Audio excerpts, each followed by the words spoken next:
ইন্টারনেটের বাইরে সবাদের থাকা উচিত। এটা পারিবারিক চারদিকে তাকালে দেখা যাচ্ছে সবাই মিলে গল্প করতেছে। এই যে একটা সম্পৃক্ততা বৃদ্ধি পাচ্ছে, মানুষ তো পাগল হয়ে যাচ্ছিল মোবাইল দেখতে দেখতে।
ভাই দেশ স্বাধীন হয়ে গেলে কেমন লাগতেছে?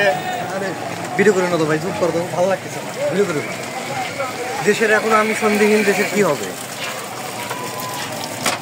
আপনি খাস বিএনপি না ভাই? আরে